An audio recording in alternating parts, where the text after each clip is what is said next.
And so there was no cover-up of any criminal activities. That was not my motive. I gave them a sword, and they stuck it in, and they twisted it with relish. They've got to know whether or not their president's a crook. Well, I'm not a crook.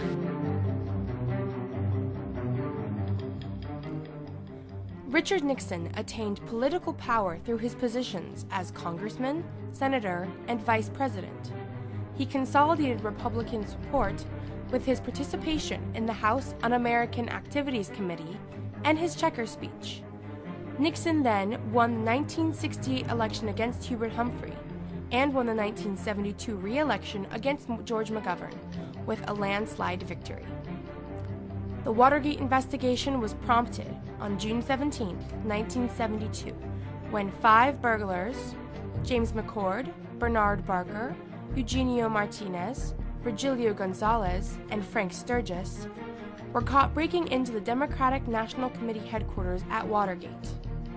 These burglars had returned to replace a defective wiretap, which was meant to monitor Larry O'Brien, a prominent spokesman for the Democrats, and gain advanced knowledge of Democratic National Committee campaign tactics.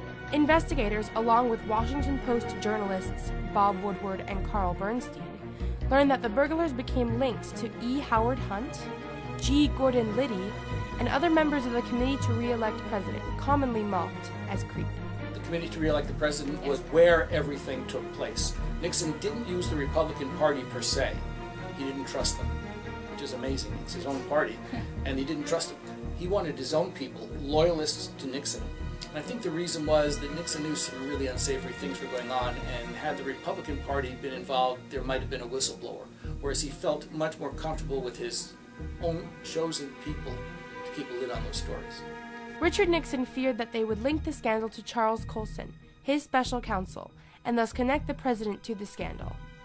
In a final attempt to maintain political power, Nixon orchestrated a cover-up of the Watergate scandal, which led to its investigation and his subsequent resignation.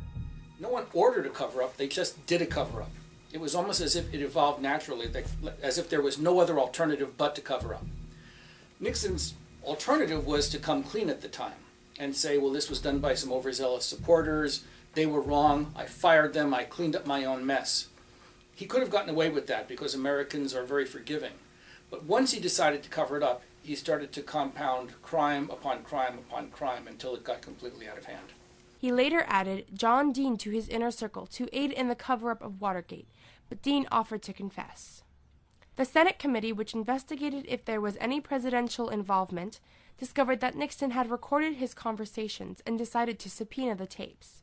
What happened was John Dean, who was the president's counsel, was a friendly witness for the government because he was trying to save his own skin. And at one point he said, you know, it was funny, I was talking to the president and he went over to this lamp or something, and it was as if he were talking into the lamp. And the investigator goes, well, is it possible that he taped himself? Other presidents have. Who would know? And they said, well, probably, and they named 2 or 3 people. So they got the first one, Butterfield, got him under oath, in secret, and said, were you aware of any taping devices? He goes, yeah, I was in charge of it. They immediately call him as a witness in the House committee, or the Senate committee. Under oath he testifies, and at that time they subpoena the tapes. Then it became impossible for Nixon to get rid of the tapes because that would have been a crime.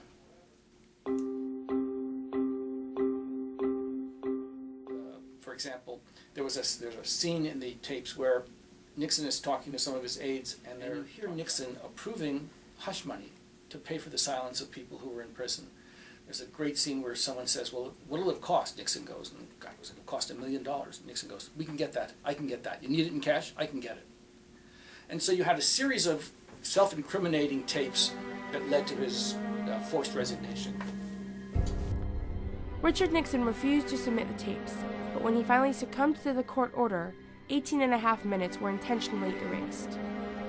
These tapes gave the Senate 3 articles to impeach Nixon: contempt of Congress, obstruction of justice, and abuse of power. Nixon decided to resign on August 9, 1974, and later agreed to be interviewed by David Frost. He was pardoned by Gerald Ford a month later. Richard Nixon lost to the right stuff with his gradual downfall. It brought Nixon down very, very quickly and shattered his image, even to today. It utterly destroyed his public image.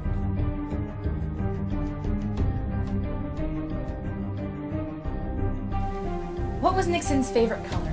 Blue.